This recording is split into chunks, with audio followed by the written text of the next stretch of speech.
Bismillahirrahmanirrahim. Assalamualaikum warahmatullahi wabarakatuh. Waalaikumsalam warahmatullahi wabarakatuh. Alhamdulillah rabbil alamin. Wassalatu wassalamu ala asrofil anbiya wal mursalin wa ala alihi wa sahbihi rasulillah ajma'in. Asyhadu an la ilaha illallah wa asyhadu anna Muhammadan abduhu wa rasuluh la nabiyya ba'da. Syukur alhamdulillah, pada kesempatan kali ini kita masih dapat melaksanakan perkuliahan kita. Selawat serta salam tak lupa kita hadiahkan kepada junjungan alam, yakninya Nabi Muhammad SAW, dengan mengucapkan Allahumma sholli ala Sayyidina Muhammad wa ala ali Muhammad.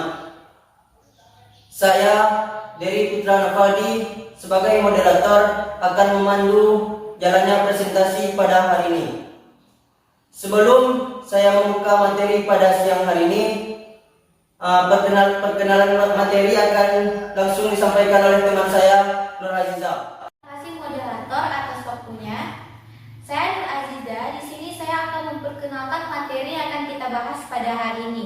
Nah, jadi materi kita pada hari ini mengenai menjadi hamba Allah yang berakhlak. Poin-poin yang akan dibahas nantinya mengenai definisi, macam-macam akhlak, ruang lingkup, serta manfaat dari akhlak tersebut.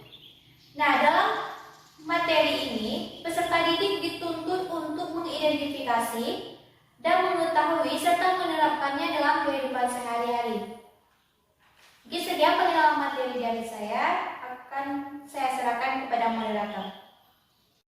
Terima kasih saya ucapkan kepada Nur Aziza. Selanjutnya kita masuk kepada materi inti yang akan disampaikan oleh Rizka Wahyuni dan Julian Natasha. Pada saudari dipersilakan. Assalamualaikum warahmatullahi wabarakatuh. Waalaikumsalam warahmatullahi wabarakatuh.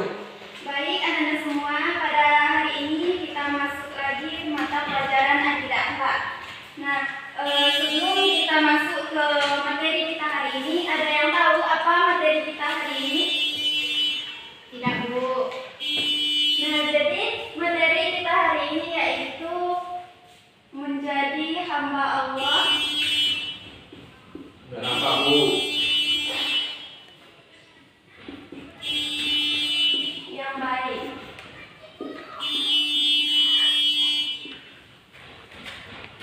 Nah, jadi materi kita pada hari ini yaitu menjadi hamba Allah yang baik, yang berakhlak. Oh iya, berakhlak. Nah, di mana manusia adalah makhluk yang paling sempurna dan mulia, di mana letak kesempurnaan manusia itu terletak salah satu yaitu pada akhlaknya. Nah, kemudian kita masuk kepada pengertian akhlak. Siapa yang tahu apa itu akhlak? Iman, Bu. Iman, apa lagi? Perilaku. Ayo, siapa yang tahu lagi?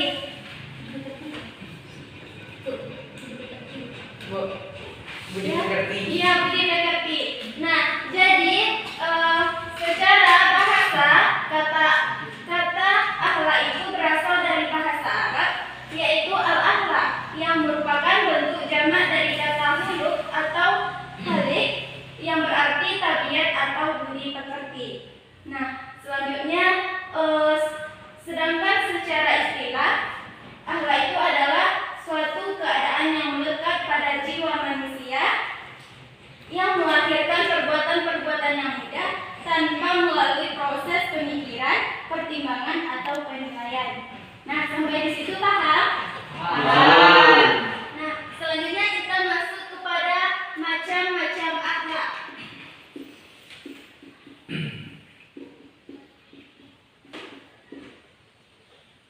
Siapa yang tahu apa saja macam-macam akhlak? Aziza tahu? Tahu, Bu. Iya, apa? Akhlak wadiyah dan akhlak Islam. Iya, yang pertama ada namanya akhlak wadiyah. Yang kedua ada akhlak Islam.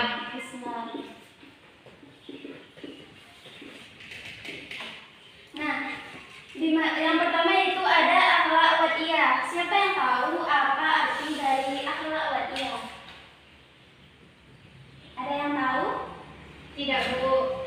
Nah, jadi akhlak wadiyah itu adalah norma yang mengajarkan kepada manusia dengan berpedoman kepada olah pikir dan pengalaman manusia. Nah, di sini manusia dengan menggunakan akhlaknya berpikir dan bertindak ke arah yang lebih baik dan benar. Nah, dengan menjadikan akalnya sebagai rujukan dalam perbuatan sehari-hari.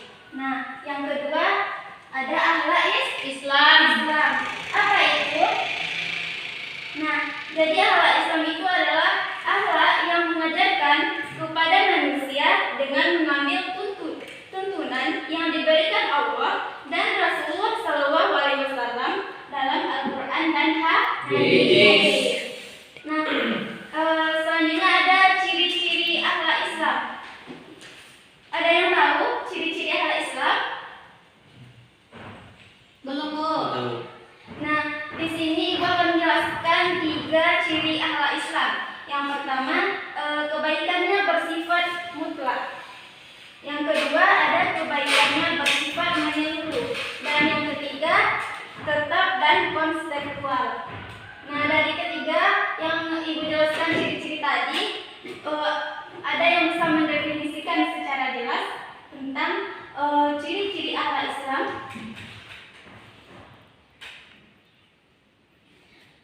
Baik, sepertinya Ananda belum membaca bukunya ya.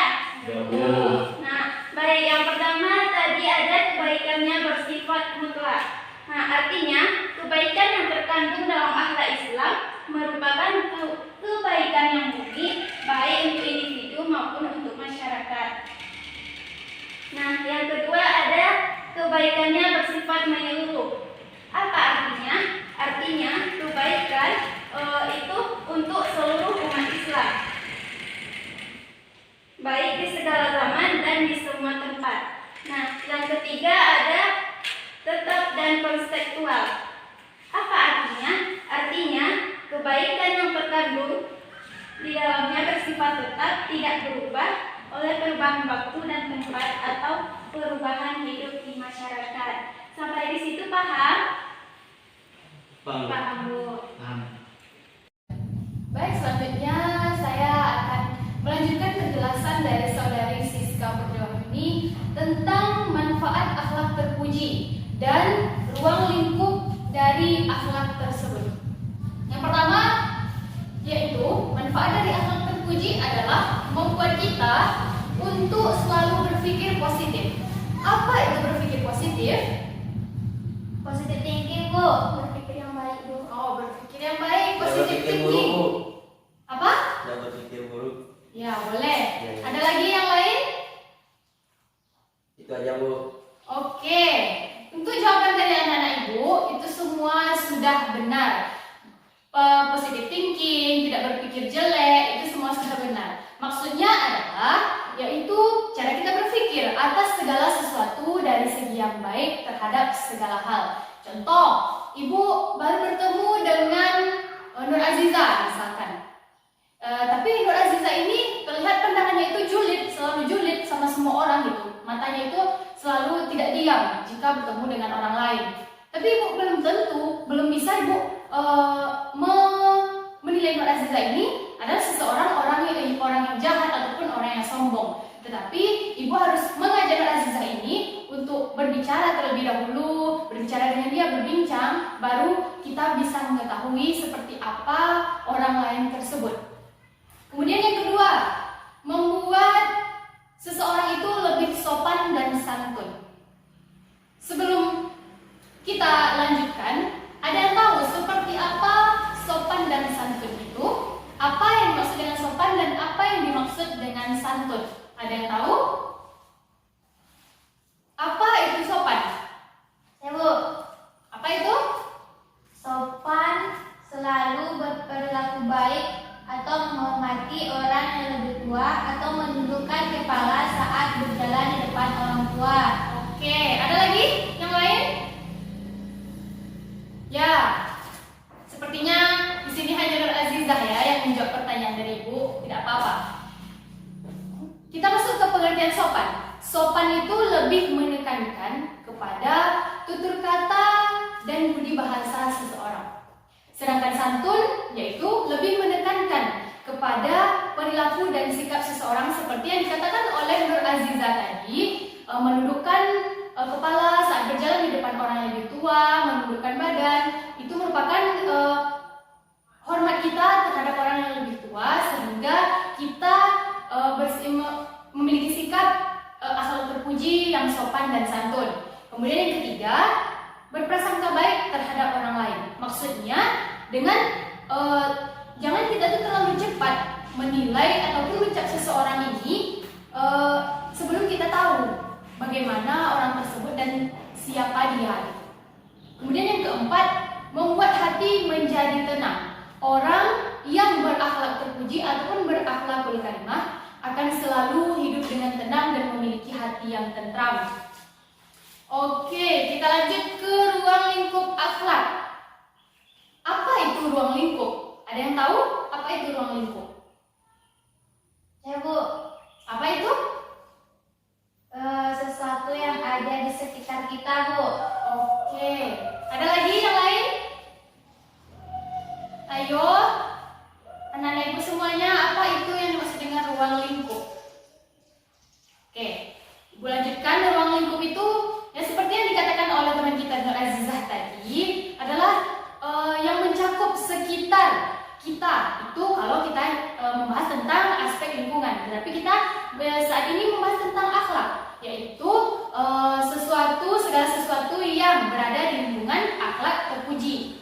Yang pertama yaitu akhlak pribadi. Sebelum kita bersikap kepada orang lain, tentunya kita harus mencintai diri kita sendiri. Bagaimana kita akan bersikap akhlak yang baik kepada orang lain, sedangkan terhadap diri kita sendiri saja kita tidak baik gitu loh. Contoh, dalam memakai narkoba, menguntungkan atau merugikan? Merugikan. Merugikan.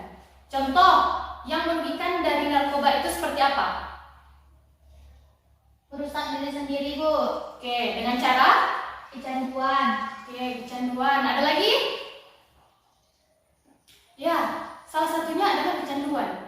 Namun itu yang akan dirasakan oleh batin kita gitu. Oleh seluruh tubuh kita karena kita sudah terhubung dengan narkoba ini. Dan akhirnya apabila secara materi kita tidak mampu lagi untuk membeli narkoba ini, pastinya kita akan melibatkan diri kita sendiri untuk memenuhi kecanduan kita terhadap narkoba ini. Bisa kita melukai tangan kita, bahkan setelah itu kita akan bisa kita marah dengan orang lain atau melampiaskannya kepada orang lain. Begitu bahayanya narkoba, dan hal inilah yang harus kita hilangkan. Mengapa? Ya karena kita harus mencintai diri kita sendiri. Jangan dengan narkoba, itu merupakan salah satu tindakan yang akan merugikan diri kita sendiri. Dan jangan kita mengajak orang lain untuk merugikan dirinya sendiri. Karena salah satu ruang lingkup akhlak adalah akhlak kepada pribadi kita sendiri. Yang kedua, akhlak dalam berkeluarga, meliputi kewajiban berakhlak kepada orang tua, kewajiban berakhlak kepada saudara-saudari kita, dan kewajiban terhadap karib kerabat kita. Contoh, kita harus tahu cara berakhlak pada orang tua itu kayak mana, pada ibu, pada ayah kita. Kemudian cara berakhlak kepada saudara-saudari kita itu bagaimana. Jangan hanya kita selalu bertengkar dengan permasalahan-permasalahan yang sepele yang justru hanya bisa kita selesaikan dengan baik gitu loh. Apalagi di dalam ruang lingkup saudara-saudari itu ada yang namanya kakak, ada yang namanya abang, yang terpaut beberapa tahun usia dengan adiknya. Itu semua harus bisa kita tangani tanpa harus memperpanjang sebuah masalah.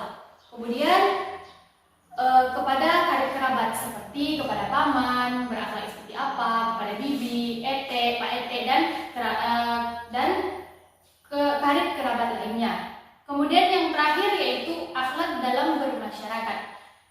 Akhlak dalam bermasyarakat, salah satu khususnya ruang lingkup terkecilnya adalah tetangga. Mengapa tetangga? Karena setiap harinya kita selalu berbaur dengan tetangga.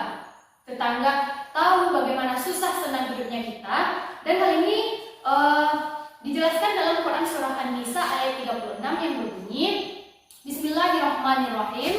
Wa'budullaha wa la tusyriku bihi syai'a wa bil walidaina ihsana wa bizil qurba wal yatama wal masakin wal jari zil qurba wal jaril junubi was sahibi bil jambi wa banis sabili wa ma malakat aymanukum innallaha la yuhibbu man kana mukhtalan fakhura. Yang artinya, dan berbuat baiklah kepada ibu bapakmu, karib kerabat, anak-anak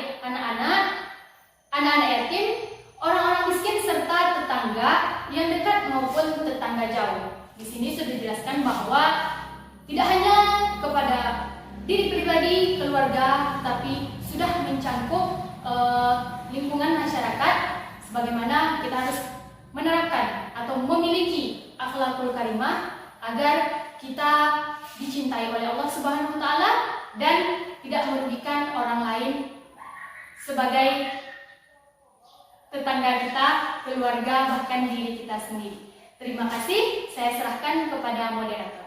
Dapat kita simpulkan bahwa materi akhlak tadi telah dijelaskan dari awal sampai bagian akhir, bahwa akhlak itu adalah budi pekerti atau tabiat pada diri kita sendiri. Dan juga pemateri sudah menjelaskan macam-macam akhlak, ada 2 macam, yaitu wa'iyah dengan akhlak Islam.